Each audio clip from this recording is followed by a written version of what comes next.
ደግሞ እሱን የመሰሰሉ ሐዋርያት አሁን ያለውን የቅዳሴ ስርዓት የሰሩልን እነሱ ናቸው። በአንደኛ ቆሮንቶስ ምዕራፍ 11 ላይ ቅዱስ ጳውሎስ አሁን ያነበብነውን የወንጌል ክፍል ይጠቅሳል። ከጌታ የተቀበልኩትን እኔ ደግሞ ለእናንተ አሳልፌ ሰጥቻቸዋለሁ አለ። ከማን የተቀበልኩትን? ጌታ የሰጠኝን እኔ ለእናንተ አሳልፌ ሰጥቻቸዋለሁ።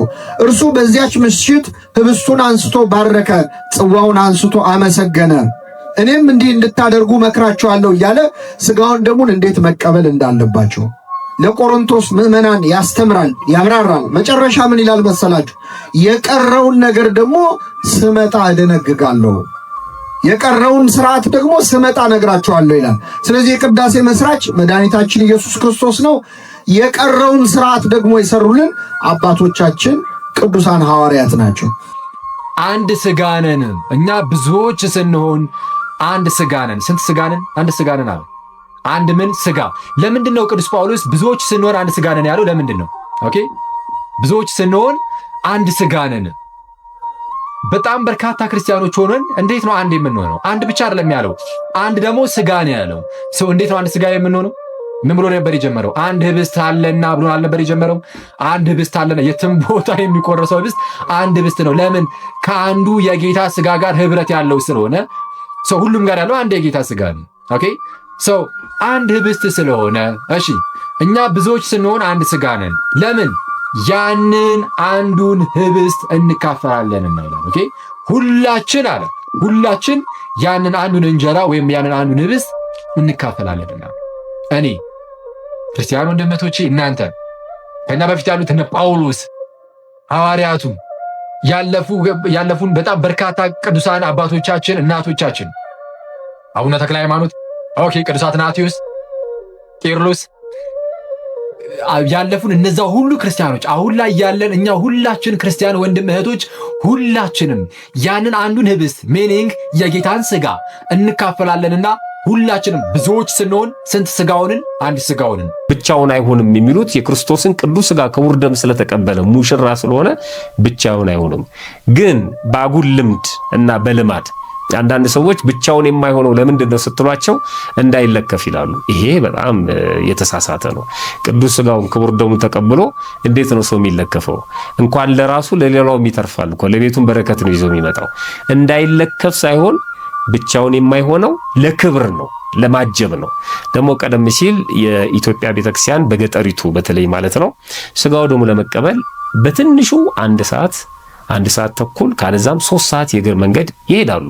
ወንዝ ይሻገራሉ፣ ጫካ ያቋርጣሉ፣ አንዳንዴ ቤተክርስቲያን አጠገብ ያድራሉ። ስለዚህ ሥጋው ደሙ የሚቀበልን ሰው አጅቦ መሄድ ያን ሁሉ መንገድ ብቻውን እንዳይሆን እንዲያግዙትም አንዳንዴ ውሃ እንዳይነካው አዝለው ሁሉ ያሻግሩታል። ስለዚህ አብረው እንዲሆኑ ብቻውን አይሆንም የሚለው ከዚህ አንጻር ነው እንጂ መጋኛ እንዳይመታው እንዳይለከፍ የሚል የቤተክርስቲያን ትምህርት የለም። ከሥጋው ደሙ በላይ ምንም ነገር ስለሌለ ማለት ነው። ያ ህብስትም ከተለያየ ቅንጣት ተሰብስቦ ከተለያየ ስፍራ ተሰብስቦ አንድ እንደሆነ ይላል። በዚህ ህብስት የተበተነውን ህዝብህን ሰብስብ ብሎ ይጸልያል። ቅዳሴ ማለት እሱ የተበተነው ህዝብ የሚሰበሰብበት፣ የተበተነች ነፍስ የምትሰበሰብበት፣ የተበተነ ህሊና የሚሰበሰብበት፣ የተበተነ ልቡና የሚሰበሰብበት፣ የተበተኑ ሕዋሳት የሚሰበሰቡበት፣ በዓለም የባዘነ፣ በዓለም የባከነ፣ በዓለም የተቅበዘበዘ፣ በዓለም የተንቀዘቀዠ ነፍስ የምትሰበሰብበት ነው ቅዳሴ ማለት። ጃንችንን እንዲህ አመሳንክለ ንጉሥ የለም እንጂ ንጉሥ ቢኖር ዘውዱን አውልቆ ካህንም ቢሆን ባዲሆን በጠምጠሚያውን ፈንቶ ሴትም ደግሞ ክንብንባዋን ዝቅ አድርጋ መንቀበል ይገባል። አሁን ስላይ ሽፍንፍን ብሎ እስከ ዓይን ድረስ እንዲህ አድርገው አይታዩም። ይህ ተገቢ አይደለም። ወደ ቅዱስ ሥጋው ስትመጡ ባህሉ ህብስተ የወዘወረ በሰማይ ወረደው ሰማያዊ ህብስት ብሎ ቅዱስ ሥጋውን ሲያቀብላችሁ ዝም ብሎ መቀበል አይገባም። አሜን ማለት ይገባል። እስቲ በሉ አሜን ብሎ በደወሳስ ይቀበላልን ማለት ነው። አንድ ጊዜ ብቻ ወደ ክቡር ደሙ ስንቀርብ እስመ ኃያል አንተ እኩት ወስንኩ የሚለውን ጸሎተ የጸለይክ ማለት ነው። ካልቻን ያው ከሰባት ኪዳናት አንዱ እሱ ነው። ካህናቱ ዲያቆናቱ ይጸልዩ ይላል፣ እነሱ ይጸልያሉ። ቅዱስ ስሉስ የሚለውን ጸሎት ታውቁት የለም? ሀመድ እግበር ፍሬ ዘያሰምረከ አንተ ደስ የሚያሰኝ ፍሬ ማፈራበት አድርገኝ የሚለውን ጸሎት የጸልይ ተጋም ምራለ ወደዛ ምስጢር ግልጽ ነው።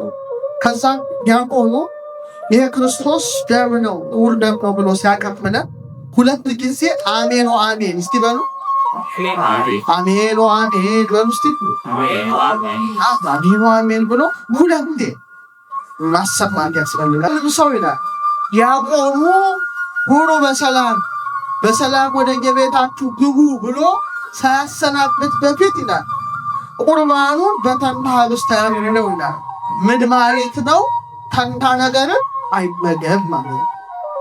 አንቀጽ 13 ፍትሐ ነገሥት ብትመለከቱ ፍትህ መንፈሳዊ ስለ ቁርባን የሚናገረው ብትመለከቱ የማይቆርብ ሰው የተለየ ምክንያት ካላቀረበ በስተቀር ይውጣ፣ ከዛ በኋላ ይለይ ነው። ካህኑ ባይቆርብ ይለይ ነው። የጥንቶቹ ክርስቲያኖች ለመቆረብ ተዘጋጅተው ይመጣሉ፣ ይቆርባል። ይሄ በቅድመ ተአምረ ማርያም ላይ የምትሰሙት ተአምረ ማርያምን መስማት ስጋው እንደው እንደተቀበለ ይደረግለታል ይሆንለታል የሚለው በነገራችን ላይ በዚህ ምክንያት የተሰራ ስርዓት ነው። ሰው ሁሉ እንዲቆርብ ማለት ነው። ተአምረ ማርያም በፊት ይነበብ የነበረው ድሮ ከአፄ ዘርዓ ያዕቆብ ጀምሮ ይነበብ የነበረው ከቅዳሴው በፊት ከኪዳን በፊት ነው ይነበብ የነበረው። አሁን በኋላ ለምን ውጪ መነበብ እንደተጀመረ ታውቃላችሁ? ሰው ሌሊት መምጣት ሲተው ተአምረ ማርያም ሳይሰማ እየቀረ ስለሆነ ያው በተለያየ ምክንያት አርፍዶ ስለሚመጣ በኋላ ምናንብብ በፊት ምናንብብ ተብሎ ስንት ጊዜ ይነበባል? 2 ጊዜ ይነበብ። በዛ ምክንያት እና አስፈላጊነቱ ለምን እንደው ታውቃላችሁ? በተአምረ ማርያም ላይ ያለው የሚቻለው ስጋው እንደውን ይቀበል። ምን የሚለው የሚቻለው ምን ይቀበል? ስጋው እንደውን ይቀበል። የማይቻለው የሚከለክል ደዌ ቢኖረው ግን እንደተቀበለ ይሆንለታል፣ ይደረግለታል። የእመቤታችንን ተአምር ሰምቶ ቢሄድ ግን ቢያምን ይሆንልኛል፣ ይደረግልኛል። ዓላማው ምንድነው መሰላችሁ? የሚያስቀድሱ ሰዎች እነሱ ካቅማቸው በላይ በሆነ ምክንያት ባይቆርቡን ጋር መልአክ ሊያቆርባቸው ይችላል ባሉበት። ስለዚህ ሰዎችን ወደ ስጋው ደግሞ የማምጣት ስራ እንጂ ተአምረ ማርያም ስጋው ደግሞ ነው አይደለም። ትምህርቱ እሱ አይደለም። ተአምረ ማርያምን ብቻ ስለሰማ በቃ ቆርባህን አይደለም። ተአምረ ማርያም ስጋው ደሙን ይተካልም አይደለም በጭራሽ። እንዲህ አይነት ትምህርትም የለም። በደንብ ማወቅ አለባችሁ፣ መረዳት ስላለባችሁ። ይሄ ተአምረ ማርያምን ብቻ እየሰማችሁ ቁማችሁ እየሰማችሁ አሜን ብላችሁ ስለሄዳችሁ ቆረባችሁ ማለት አይደለም። ነገር ግን ለስጋው ደግሞ ያበቃችኋል። የቅዱሳን ቃል ኪዳን የቅዱሳን ምልጃ ለስጋው ደግሞ ማብቃት ነው። ጴጥሮስ እኮ ሐሙስ ዕለት ጌታን ከአንዴም 3 የካደው ቆርቦ ሲወጣ እኮ ነው። ቆርቦ ወጥቶ እግሩን አጥቦት ጌታ ከዛ አቁርቦት ስጋውን ደሙን ተቀብሎ ወጥቶ የምትሉትን ሰውየውን አላውቀውም ቆርቦ ነው የካደው። ልክ 3ኛ ጊዜ አላውቀውም ሲል ክርስቶስ ቀና ብሎ አየው። ይገርማችሁ። አምላካችን ሁላችንን ቀና ብሎ ይየን። አለቀሰ ጴጥሮስ። ጌታ ሲያየ ነው የምታለቅሰው እኮ። አሁን እኛም ባያጣሩ ለምን መሰላችሁ? አላየንም። ጌታ አየው። የንስሐ አባቱ ክርስቶስ በዓይኑ ነው የቀጣው። አየው። አታውቀኝም? እውነት እግርህን አላጠምኩህ፣ በባህር ላይ አላራመድኩህ አለው ክርስቶስ። ምርር ብሎ ወጥቶ አለቀሰ ይላል። የጴጥሮስንም ባለ ሁላችን ይስተን። ከሁሉ ይልቅ ስወደው ከሁሉ ቀድሜ ክደው ብሎ ጴጥሮስ አለቀሰ። ቆርቦ ወጥቶ የካደው ጴጥሮስ አለቀሰ። ጌታ ተቀበለው አልተቀበለው? እንደተቀበለው የምታውቁት ጌታ ከሞት ሲነሳ መጀመሪያ ትንሣኤውን ያዩት ሴቶች ነበሩ። ለሴቶች ነው ክርስቶስ ትንሣኤውን ያሳ። አንዳንድ ሰዎች ወሬው ቶሎ እንዲዳረስ ነው ይላሉ። ትስማማላችሁ? እኔ አላልኩም። አንዳንድ ሰዎች ነው የሚሉት። አይደለም። ሴት ልጅ ትናቅ ነበር ያኔ፣ ለምስክር እንኳን አትበቃም ነበር።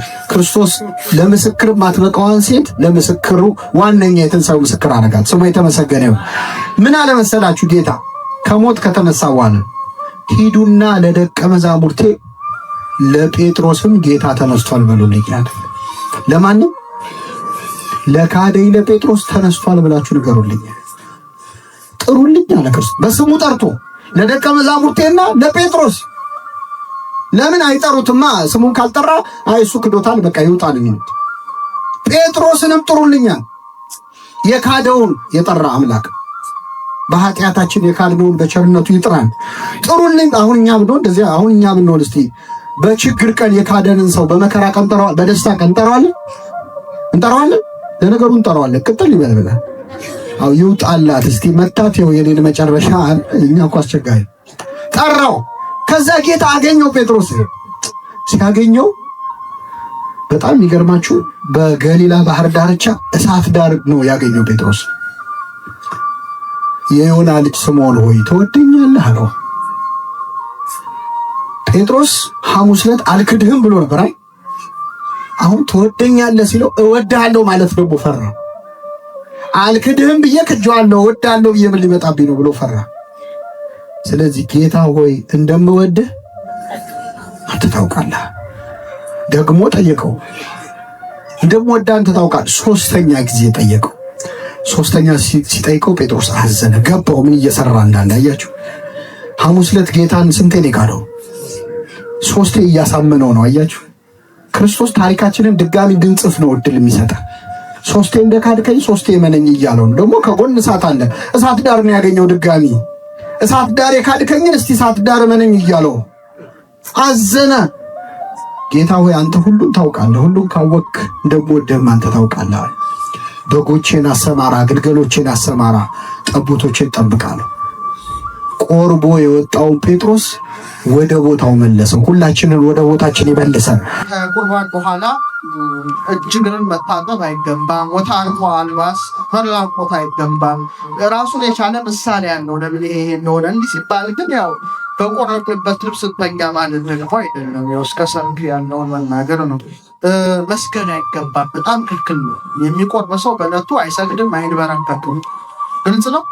ስግደት የመንግስተ ሰማያት ምሳሌ ነው። ቁርባን በመንግስተ ሰማያት ድካም ነው። ስግደት መንበርከክ ይሄ ይታው በወሪቀ ምራቅን መጥፋት የተከለከለ ነው።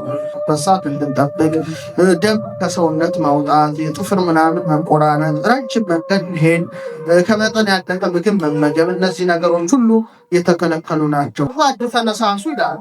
የቆረበ ሰው ሰውን ሰላም ቢለው ችግሩ ምንድን ነው? ካህናት ቆርበው አቁርበው ሲወጡ እጅ አይነሳሱ፣ ትከሻ ለትከሻ ይሳሳሙ። ሁለተኛ የቆረበ ሰው አብሮ መብላት የለበትም። ሼት ይመጣል። የቆረበ ሰው አብረን ብንመገብ በረከት ነው አይደለም? እስቲ በሞት ነገሩን ነው። ካህናቱ ቀንሰው ወጡ። ትሪ ላይ አብረው ይመገባሉ። አላያችሁ? ከማን ያየነው ታዲያ? በእጅጉ ነው የሚያሳዝነው። የቆረበ ሰው ማስተረፍ የለበትም የሚል በጣም ተቃራኒ ቅዳሴያችን ምን ይላል? ቁርባን የቆረበ ሰው የሚከለክለው በሊ ወሰቲ ዘእንበላ ያለ መጠን እንዳይበላ ያለ መጠን እንዳይጠጣ። ሰው የቆረበ ሰው ምንድን ነው? ወደ ክቡር ሙስሊም በጋ ድረስ አቁም እንደዚህ አድርጎ ይሄዳል። ትክክል ነው። እንዳይነጥብ በኋላ መያዙ ምዛም አስፈላጊ ሆኖ ይታያል። አፋንጅና አደፍን ማለት ነው። ማለንከ ምናልባት ወደፊት ትንኞች ምናምን ነው የራሳችንን ጥንቃቄ ማድረግ ተገቢ ነው። ከነዝናን የተነሳ ትንኞች ምናምኖች ተዋሲያን ገብተው ተብዩ ትንሽ ቀን ሆናላት። እዛ ውጭ ሌላ እንትን የለውም። ተሰጥቶ መመለስ ይቻላል። ራሱ ቅዳሴ ተመልከተውና በኋላ ጸጋነ ሳይንስ ሲል አብረህም አዜም ትችላለህ። አባታችን ወይ በሉ ሲሉ አባታችን ወይ ማለት ይቻላል። ራሱ ማደፊያ ነው ማለት ውጭ ከወጣን በኋላ ያው ስለምግብ ግልጽ ነው። እንግዲህ ቅዳሴ ምዕመናን ቤተክርስቲያናችን ከሰሙነ ሕማማት ውጭ ዓመቱን ሙሉ 365 ቀን ከሕማማት በስተቀር ትቀድሳለች። ስርዓተ ቅዳሴ የመጨረሻው የቤተክርስቲያናችን የስርዓተ አምልኮ ማዕከል ነው። ትልቁ በቤተክርስቲያን የሚፈጸም አገልግሎትም ቅዳሴ ነው። በነገራችን ላይ ከቅዳሴ የሚበልጥ ምንም ነገር የለም በቤተክርስቲያን። ማህሌት ሊቆም ይችላል፣ ሰዓታት ሊቆም ይችላል፣ ስብከት ሊሰበክ ይችላል፣ መዝሙር ሊዘመር ይችላል። የነገር ሁሉ ማሰሪያ ለሰው ልጅ መዳን እጅግ አስፈላጊ የሆነው የክርስቶስ ሥጋና ደም የሚቆረሰው የሚፈተተው ግን በምን ላይ ነው? በቅዳሴ ላይ። ስለዚህ ሌላው ነገር ሁሉ ቅዳሴ ሊተካ አይችልም። አንዳንድ የዋህ ሰዎች ማህሌት ቆመው ቅዳሴ ሲጀምር ይወጣሉ። አንዳንድ የዋህ ሰዎች ሰዓታት ቆመው ቅዳሴ ሲጀምር ይወጣሉ። ዋናው ጉዳይ ላይ ነው የሚወጡት ማለት። ስርዓተ ቅዳሴ ዋነኛው የስርዓተ አምልኳችን ማዕከል ነው።